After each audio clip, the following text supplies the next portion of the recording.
Just a few months ago, I sat here talking about how ludicrous it was that President Trump was going to spend hundreds of millions of dollars on a White House ballroom. Oh, God, we laughed. And we laughed at the silliest of ideas. And at the time, that's all it was. A little silly idea by a little silly little man, but it wasn't offensive yet. It was tone deaf. For sure, but that's like not in the way that it is now. So for the first time ever, truly, I have some serious choice words.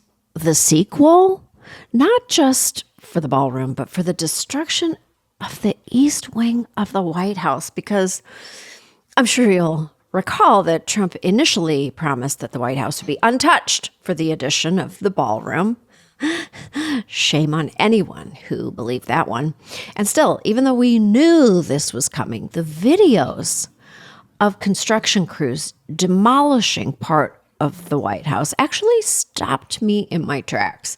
I mean, yeah, okay, sure. It's just a building. I've never lived there. I don't have a personal attachment to it, but I do attach to what it represents.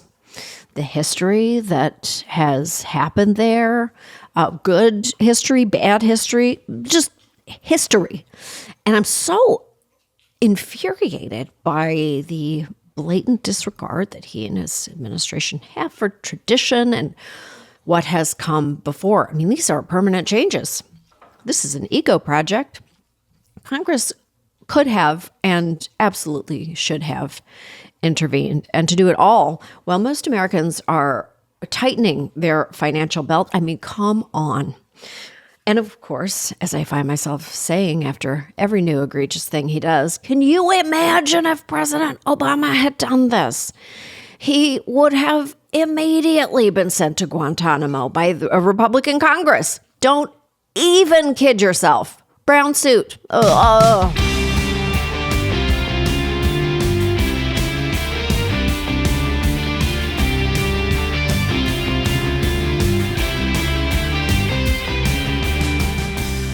This is Choice Words. I'm Samantha B. My guest this week is beauty industry legend Bobbi Brown, founder of companies like Bobbi Brown Cosmetics and Jones Road. And she knows a thing or two about design and about beautiful spaces. I wish that she could get her hands on that ballroom. Honestly, also Donald Trump's face. Although his makeup would be attractive and flattering. And maybe I don't want that either. I love getting to talk to Bobbi, and I devoured her new memoir, Still Bobbi. And guess what? Lucky, everyone, I just added new dates to my How to Survive Menopause tour. So go to SamanthaB.com to see if I'm coming to your neck of the woods. Until then, take a listen and make good choices.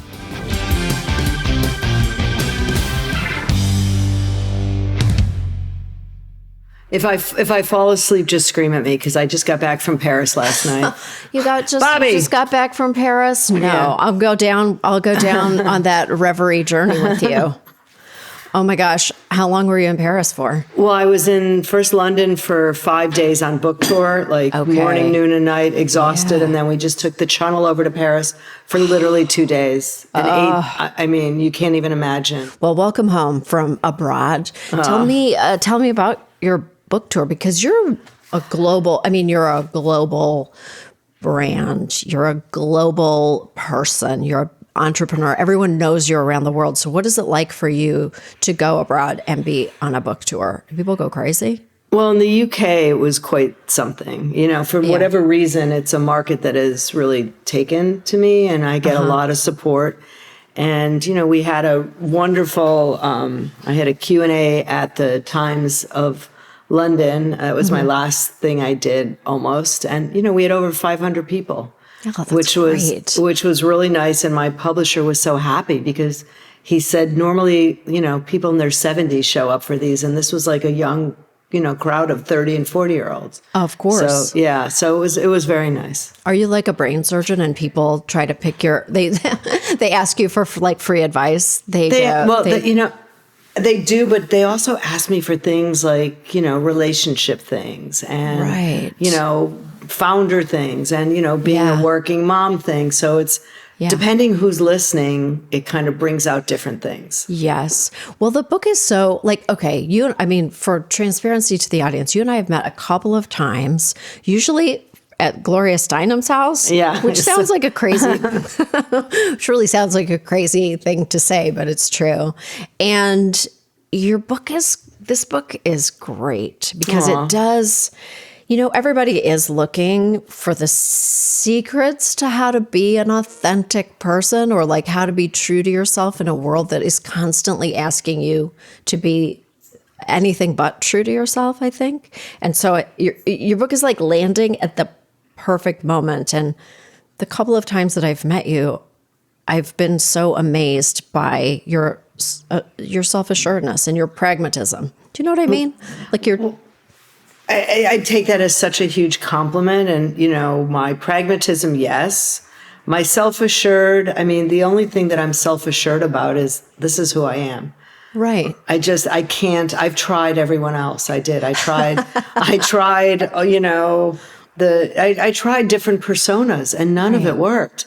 Right. It never works for anybody, really. No, it doesn't. And, so it works for me. Not all the time, but. Well, it's a great, kind of a grounding. It's grounding to be able to come back, to know who you are at an earlier age than 89 is really great. Yeah. Well, I know it's really funny that you say that. I'm like, I'm not that far away from 89. No. Well, I'm 68 years old. Like like, I don't know that many other people, in my field that are my age. And that always shocks me because I don't think I'm this age. I don't act like it. Mm-mm. And I'm like, really? I'm not good at math. Maybe I made a giant mistake counting. You might have, because it doesn't seem like you. I think maybe because you're 100% ageless in my imagination too. Like maybe what it is just knowing what you're truly about, like knowing what you're good at and knowing what you love to do. And so it seems to me like the secret is no secret at all. It's like loving what you do and actually like really loving it. And and it's also health. It's also health. People forget about that. Like, I don't do stupid things and I do really smart things. And, I make choices based on how I want to feel. Right. And so I've worked hard at being able to do silly things that you take for granted when you're in your 40s and 50s, but like getting up off the floor without holding on, putting a suitcase, above your seat. I don't like to ask. I'm only 5 foot tall, but I'd like to do it myself because it just requires, strength. Yeah. That's interesting because I started a strength training program recently by someone who literally talked about that exact act of like being able to lift and we stuff our carry-ons now as though they're real, like regular suitcases. Like they're not exactly, they're not exactly 12 pounds anymore. No, they're not. No one's checking. It's definitely at least 45 pounds. And to be able to do that is freedom and mobility in your shoulder. It's so critical. It's because people aren't necessarily always inclined to help. No, that's for sure. And, I also have 2 grandkids now. Right. And so, if someone wants to be carried, I'm not going to say, no, my back hurts. Yeah. Yeah. Well, this podcast is primarily about choice. So that's like the launch point for the whole conversation. And your book is all about the choices you've made and how they've, one big one that I think of is when you partnered with Estee Lauder and you sold the company, even though it wasn't for sale, actually, and you didn't agonize over it. You don't think of yourself as an agonizer. Is that true to this day? You make a choice, you just go. I'm not an agonizer. And even, it's funny, even on this book tour where I'm like, sure, I could do that. Sure, I could do that. Sure. And then, as the day comes and I'm like, what did I say? No. What was I thinking? But then I realized, I said yes, I signed up for it and I'll get through it. Right. Right. And I somehow do get through it because I think it's just my attitude. Right. Is there a choice that you think of that really like made this a reality for you? Like, is there a pivotal moment, like a big choice you made in your life that you think changed the whole equation for you? 100%. And it's when I met my husband, because I was just coming out of a 12-year relationship. And think of yourself from 18 to 30. Like that, those 12 years, I was with the same guy. I met my husband during, a breakup, one of the few or many breakups that me and the first guy had. And and as soon as I met my husband, the original guy said, no, I changed my mind. I want to get married. I want everything you want. And I really, knowing my husband a week, to a month, I made the decision to be with my husband and not go back to the other guy. And none of my life would be possible without my husband by my side. None of it. Because he's a partner in life. He's a partner in business. In what way were you able to recognize that he was, because really, I don't think that people talk enough about that particular choice, like choosing a partner for yourself who makes you more full, who lifts you up, who makes you as big as you need to be, and loves your growth. Right. Well, you don't know that, first of all, when you just, fall in love with someone or you don't know him that well. But he's definitely turned out to be the guy. He was like the missing piece to my puzzle. Right. And it was instant when I met him. And this is a true story. One of our first dates, he invited me over for brunch on a Sunday. And he asked me to go in the kitchen and get a piece of silverware. I opened the drawer, and there was a piece of a Champion juicer sitting there. I swear to God, it was the piece I was missing in my Champion juicer. And I asked my husband, what is this? He said, I gave my brother the juicer, but I forgot to give him this piece. I swear to God, that was the most bizarre thing. That's so crazy. Yeah. So I had to marry him for the piece of the Champion juicer. I had and to. now it's yours. And now it's yours. Yes. I think maybe what a lot of people don't know is that you started out as a makeup artist on magazine and television shoots. And I think what even fewer people understand is that the relationship with the people that you're working in TV with is so intimate.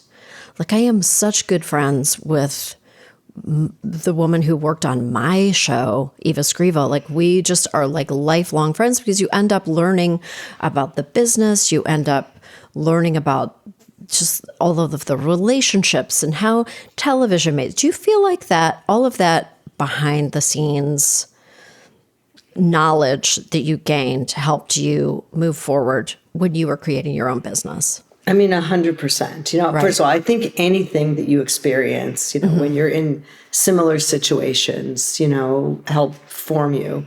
Right. But the close relationship, being a makeup artist to, working on models and actresses. I mean, I still get texts from people that I did their makeup, in the 90s or 2000s. And we feel like we still know each other. Right. And, because you are very close to them. But I also know, what it's like. Not just now when I'm the person that has a hairdresser or a makeup artist in front of me, I understand the other side. I know what it's like to be on a shoot. I've learned so many things. I know what it's like to make everyone that comes to my shoot feel welcomed and comfortable. That's because that's how I wanted to be made, to feel. And I wasn't always. Right. And when you started, it was kind of the trend was big. It was big, bold colors, and you were always drawn to a more natural look. It's so funny to you. It's funny to me to be talking to you now because I feel like that no makeup look was really, you just owned it, and it was a part of my life when I wouldn't have even dreamed of knowing you. You changed the game. Well, you probably don't remember this, but I remember you did a skit or a thing on one of your shows, and it had something to do with you being a working mother. There was a baby. Yes. And there was something about Bobbi Brown. I don't even remember, but I remember thinking I was so cool that you called me out. I still have the clip somewhere. Oh my gosh. You know what? I did it on Oprah. Okay. And I had, I feel like I was laying in bed and pretending that I would just like, as a working mom, I needed to just be makeup ready at all times. So I would have my no makeup applied in the night as I slept. Oh my God. It's very true. Like even the lipstick shades that you created were so uniquely flattering. But it's such common sense. Like people think I was brilliant for doing the things that just make sense. Like creating and finding a foundation that matches your skin. Duh. Right? Like how about color of blush, when you exercise? Duh. Like lipstick that matches the color of your lips. Brown eyeshadow. Like, come on, guys, get with it. Yes. Not just like big, just like Tammy Faye Baker, right? Big peacock blue lids, which really was, one of my big regrets in life is I was on the Today Show and Tammy Faye Baker was on it before or after me, and I'll never forget. And I should have stayed and asked for a picture, and I didn't. I would have cherished that picture. Could you imagine whatever producer booked us? She was furious, by the way, that she had to go on after me doing a segment and she did something with makeup. I think she had a makeup range or something. She was furious, but I'm just sorry I didn't just say, can I just have a quick picture? That would have been priceless. That would have been priceless. Yeah. Oh my God. Do you ever wear other people's makeup? Do you still experiment? No, you don't. I buy it all the time. I'm the biggest sucker on Instagram. I buy stuff and then it comes and I'm like, yuck. But sometimes that yuck, I'm like, whoa, if they would have done that to it, it would have been okay. Right. Or that isn't a very good blush, but oh my God, it would be a great eyeshadow. Right. Like whatever it is, it's a starting point for creativity for me. Do you enjoy watching, how do you think, if there had been a TikTok when you were building your business, I feel like the whole game is very different now. How do you perceive makeup influencers? Because they really are everywhere. And I see it in my own daughters and I'm like, please, no, listen to Bobbi. Please listen to Bobbi. Stop trying to contour. Well, I'm sorry there was no TikTok when I was young, because do you know how much fun it is to be in your mid 60s and be on TikTok? It's like I could have been on TikTok at 30, but no, I'm in. Exactly. So look, everything is changing, and even what worked, when I started the Jones Road 5 years ago, isn't working the same. And so, what I find very interesting and exciting to be, in the middle of creating a business in this time is there's always something new you haven't tried, right? I mean, look at us podcast people. Like podcasts are the new, Today Show. You know what's ridiculous? Food waste. When food rots in landfills, it creates methane, which heats the planet 80 times faster than CO2. And most of that food waste is from our homes. But there is good news. This is a problem we can actually solve. Meet Mill. Mill is a food recycler, and it's the cleanest, easiest way to keep food out of the trash. You just drop in scraps, those sad leftover chicken tenders, the apple core, or the pumpkin guts from your fall carving, and Mill quietly transforms them into nutrient-rich grounds overnight. No smell, no mess, no fruit flies, and you can keep filling it for weeks. You can use your grounds in your garden, or Mill will send them to farms for you. We've been using Mill for months, and honestly, it has changed how I think about waste. My kitchen never smells anymore. Fridge cleanouts don't stress me out, and I love that I'm not taking out a dripping trash bag every other day. Doing something good for the planet has never been this easy, but you have to live with Mill to really get it. Good thing you can try it risk-free and get $75 off with code SAM. Visit mill.com/SamB. That's mill.com/SamB. Hiring isn't just about finding someone willing to take the job. You need the right person with the right background who can move your business forward. If I was looking for a candidate that matched exactly what I was looking for, I'd use Indeed sponsored jobs. Let's just say, random. Let's just say I was looking to hire a new editor for this show. I would go on Indeed and be super specific about what I was looking for, not just can edit audio. I'd say, I need someone who's edited conversational podcasts for at least 3 years, who kind of gets our style and knows the software we use, someone like a cool person, someone who's done this before. And here is the thing with Indeed sponsored jobs, I'd get people who fit that description. I'm not digging through resumes from people who've edited one YouTube video. I'm getting actual podcast editors who know what they're doing. People who've worked on shows like ours and can prove it. That is what makes the difference. With Indeed sponsored jobs, you get people with the exact qualifications that you're looking for. According to Indeed data, sponsored jobs posted directly on Indeed are 90% more likely to report a hire than non-sponsored jobs because you reach a bigger pool of quality candidates. Join the 1.6 million companies that sponsor their jobs with Indeed. Plus, with Indeed sponsored jobs, you only pay for results. No monthly subscriptions, no long-term contracts, just a boost whenever you need to find quality talent fast. Spend more time interviewing candidates who check all your boxes, less stress, less time, more results now with Indeed sponsored jobs. And listeners of this show will get a $75 sponsored job credit to help get your job the premium status it deserves at Indeed.com/SamB. Just go to Indeed.com/SamB right now and support our show by saying you heard about Indeed on this podcast. Indeed.com/SamB. Terms and conditions apply. Hiring? Do it the right way with Indeed.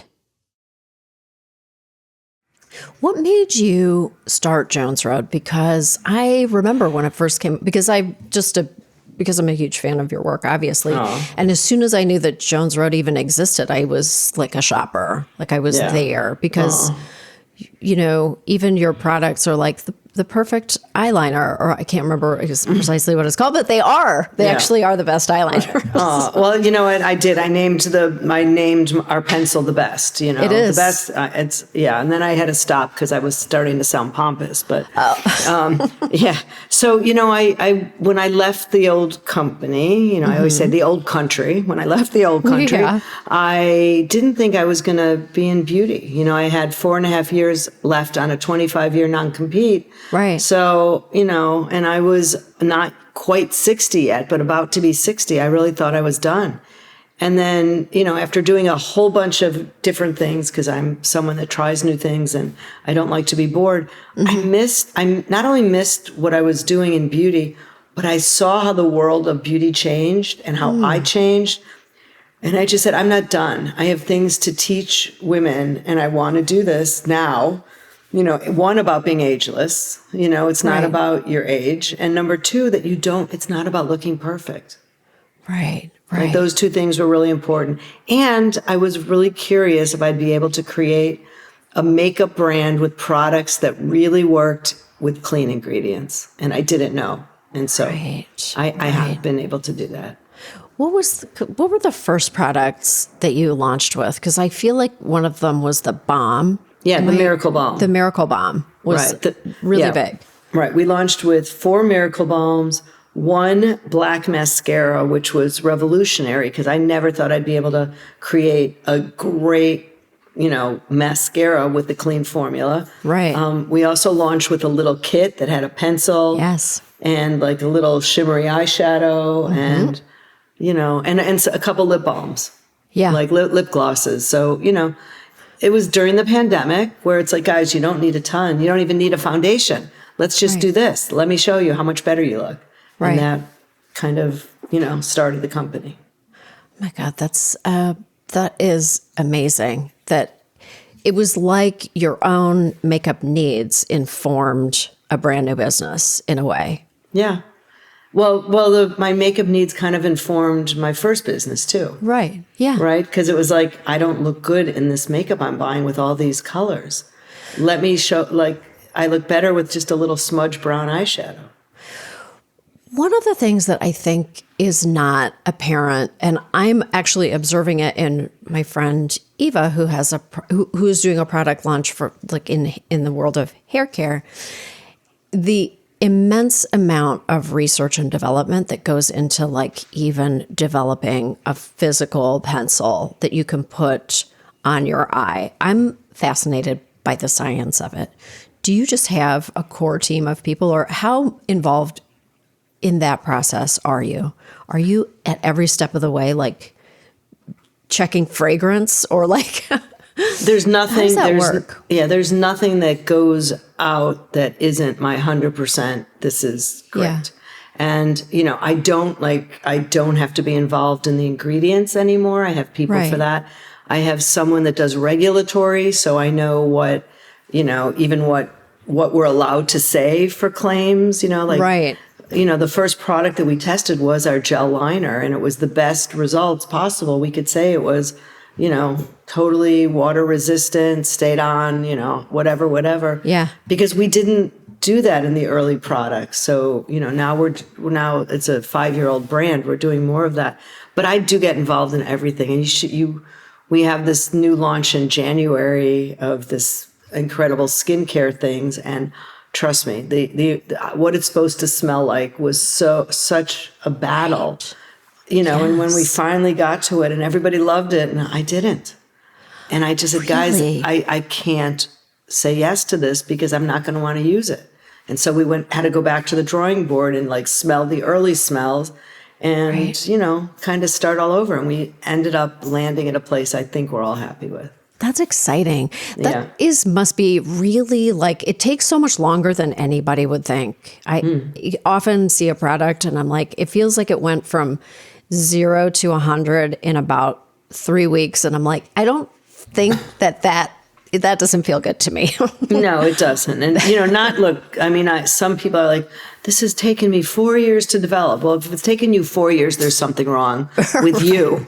Okay. Right. But, the process is, it's about a year and a half. Yeah. By the time you order the packaging and do the testing and, have time to send it back to the lab to do tweaks even. Right.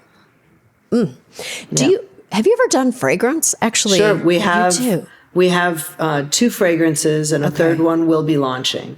So our first one is called Shower because that's what it smells like when you put it on, like you just got out of the shower. Okay, that's great. Our second one is called Brooklyn, and it's called Brooklyn because it's the fragrance I like to put on. I live in New Jersey in the suburbs. When I meet my kids, on a Saturday or Sunday for brunch, and I wear my cooler jeans and my cooler boots. And I just, want to be a little more Brooklyn. And that's the fragrance. And then there's a third one coming out. Nice. So you're like a sophisticated pastry. Exactly. That's great. Yeah. Very simple. Pretty early in your career, you were offered creative director role at Revlon and you turned it down. It's hard to imagine knowing to make a choice like that. Do you think that you were just always destined to make your own line of makeup? No, I wasn't at the time, but I remember it was the beauty editor at Vogue, who I was working with at the time doing, some of my best work. Mm-hmm. And we got along really well. And she had told me she had just taken a job with Revlon. Right. And she wanted to know if I wanted to be the creative director. And I don't remember how long it took me to answer her back, but I said, I can't imagine having a corporate job. Right. So I didn't take it. You didn't take it. Yeah. Did she think that you were crazy? No, I think she thought she understood, and I'm sure, and I know, what she did was amazing there. And I know it was really, really, really tough. Really tough. And when you started your makeup brand, you had just had a baby, or did you have a baby, your first baby, when the makeup line started? Well, before we started the company, that we sold at Bergdorf Goodman, I was selling lipsticks out of my home. And it was before I got pregnant, and then I was pregnant doing it. And when my son was born, he was born in May, and we launched in Bergdorf Goodman the following February. Wow. So I had an 8-month-old, I guess, something like that. Wow. We launched, yeah.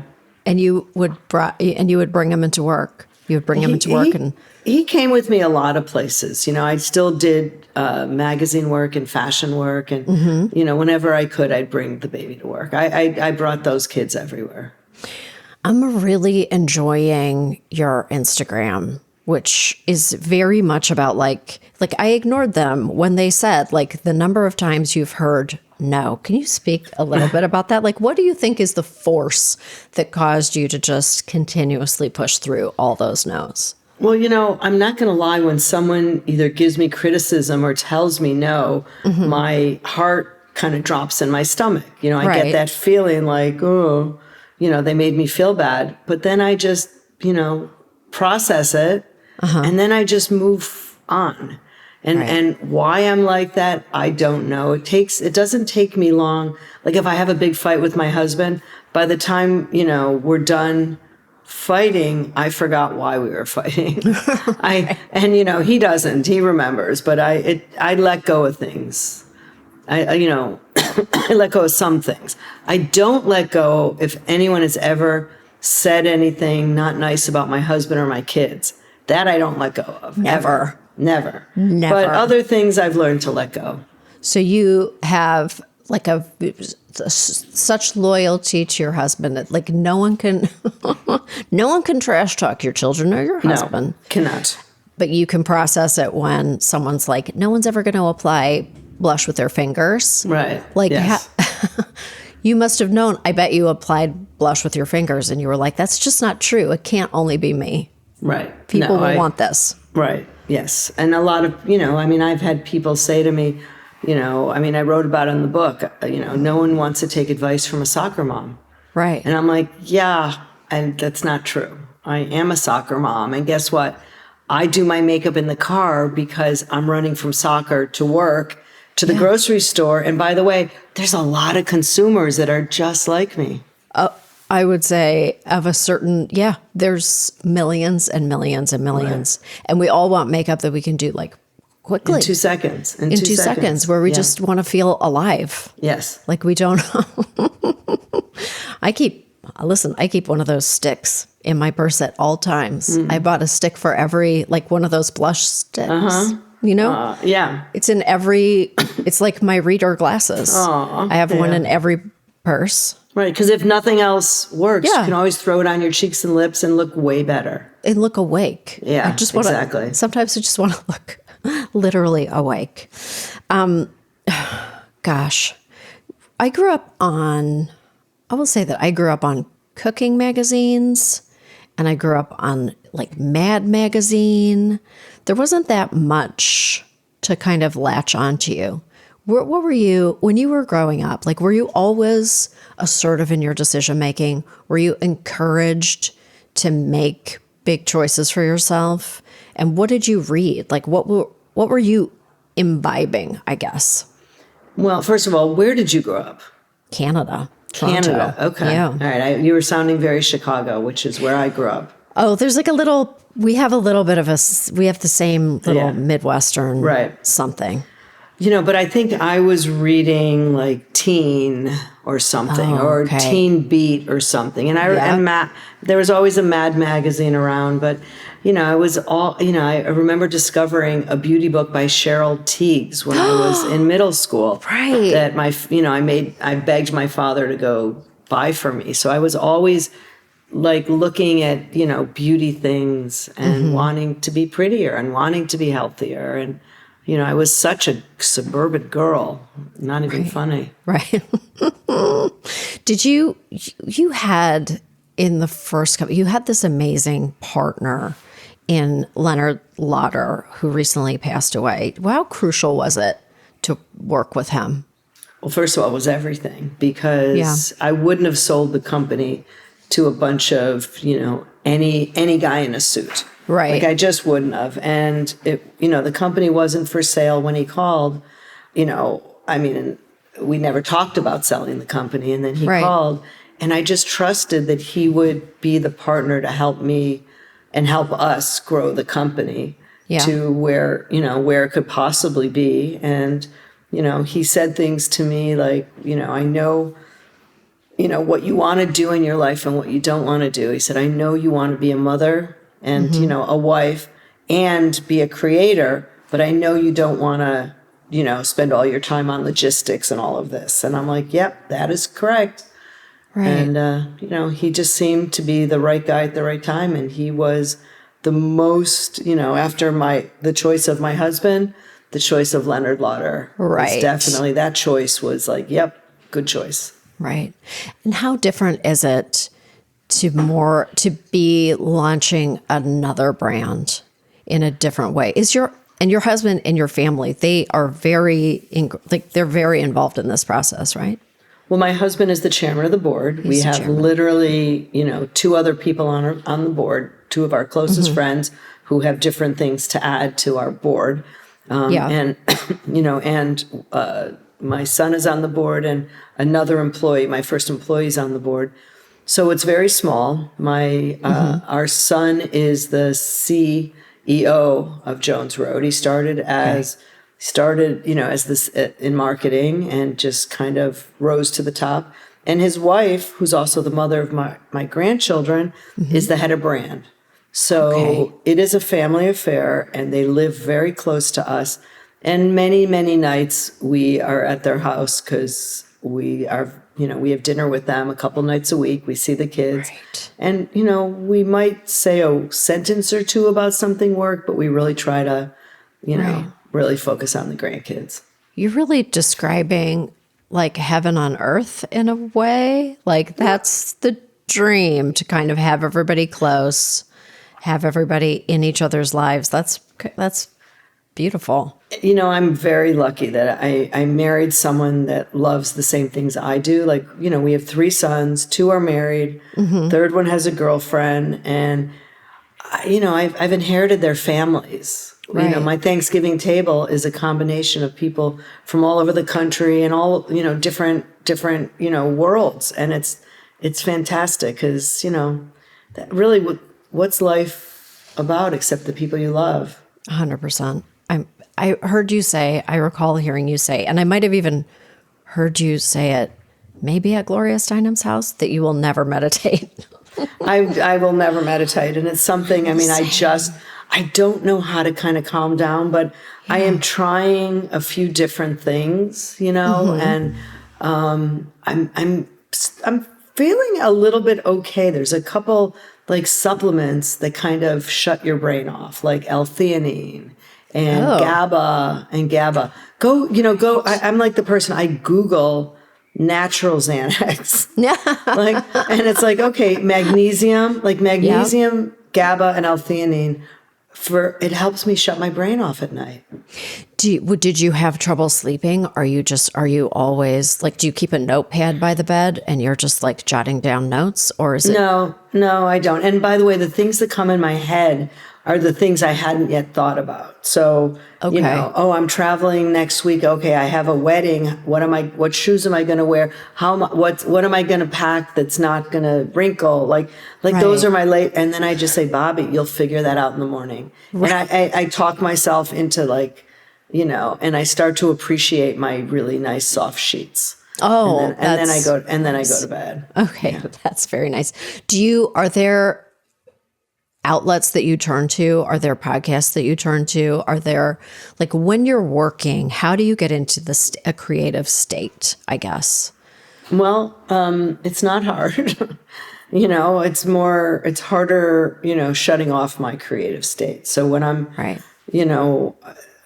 the ideas and the products and the activations, it's always there. Right. And the fun thing for me is, sitting in a room with people that I really enjoy their company and love their brain power, and to be able to throw things off each other. And, that's the fun part of the job. You also have a hotel. So you have, you're like literally unstoppable. What made you do that? So it's called the George. It is. It's called the George, and it is in Montclair, New Jersey, in our hometown. Yeah.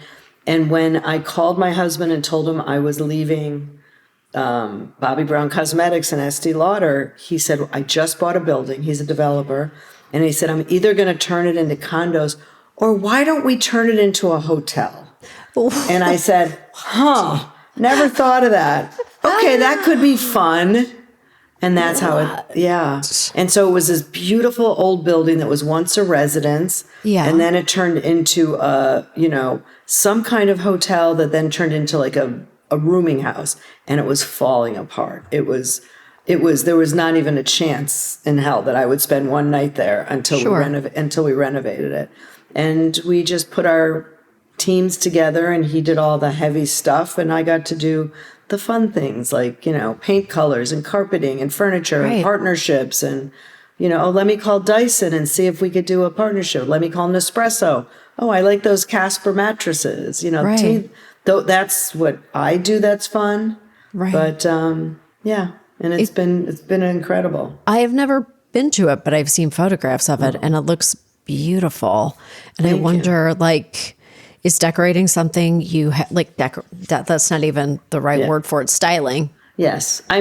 Yes, my husband and I luckily have very similar aesthetics. Yeah. And we have a few homes and we don't use decorators. We do everything ourselves. Yeah. We, we don't go to the D&D building. No. We, go to the Restoration Hardware Outlet or the Timothy Olin. Mm-hmm. We buy couches from Crate and Barrel or Pottery Barn. And you know what? Right. It's just our lifestyle. We have dogs and kids and if, I don't want a couch that I'm never going to want to replace. I feel like you're always putting, in every avenue in your life, you're always putting the puzzle pieces together. And practicality. Practicality. Yeah. Putting it together. Right. Always moving forward. Yeah. One step ahead while just choosing family and love on a parallel track. More important than anything else. But don't you feel the same? I 100% feel the same. Yeah. I feel like most of the choices in my life are informed by things that I like to do. Right. Things I want to do. And your kids' school breaks. And my kids' school breaks. Yeah. Our life is... Right. Our schedule is dictated to us. Right. From the outside world.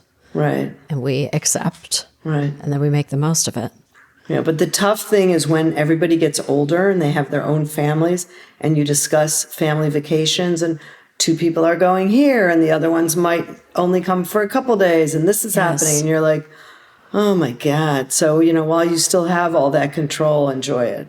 I am enjoying it. And this is why you have to build a successful family business and get everybody involved. Well, not everyone, just one of the three sons. The other two sons, I think they scratch their head because they're like, you guys are together all day at work and then you guys are traveling together and you're eating at night together. I'm like, yeah, you could join us if you want, but We're here. We made a great feast. We did. Let me ask you one last thing, because I want to talk about the I Am Me series that you do, because you interview amazing women about their lives and what makes them them. Have you ever done anything like that before? No, I've done a couple podcasts and I'm not a journalist. I'm just, am I curious or am I nosy? Right. I'm curious. I always love to know people's stories and, where you're from, how long are you married, what did your father do growing up, how many siblings, it just helps me put this visual piece together, And so, I had done a couple podcasts. I don't do a lot of research. I just usually kind of ask questions and the I Am Me series really just became like a place for me to support what I believe in for Jones Road. And luckily, our partners in this I Am Me campaign was JP Morgan, which is, all about, empowering women, through, not just through being who they are and business, but about money.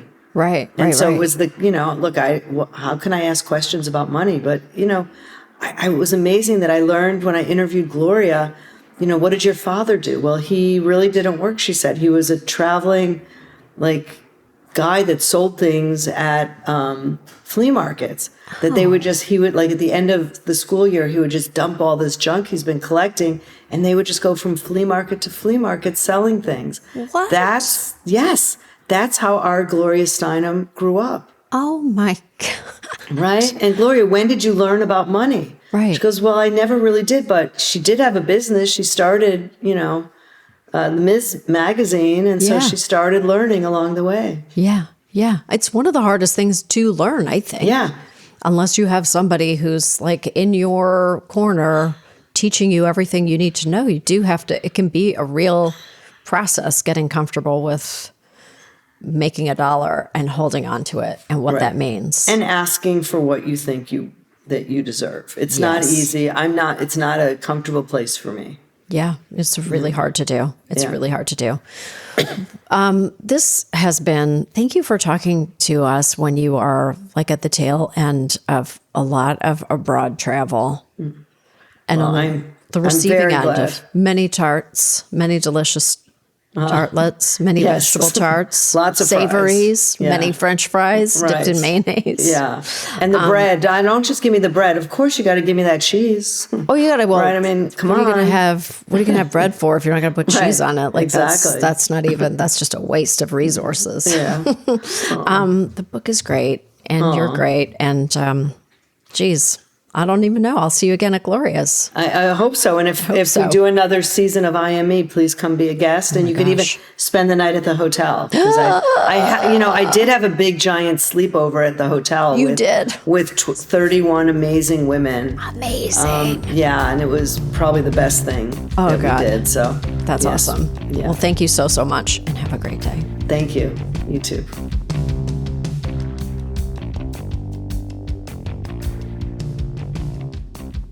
That was Bobbi Brown, and I had no choice but to look up one thing. She mentioned that as a kid, she was an avid reader of teen magazine, and I had to know if it was still around. Alas, it is not, having closed in 2009. What teen magazines are available for me to read anymore? Oh no, so many questions. Thanks for joining us. I'm Samantha B, and we will see you next week for some more Choice Words.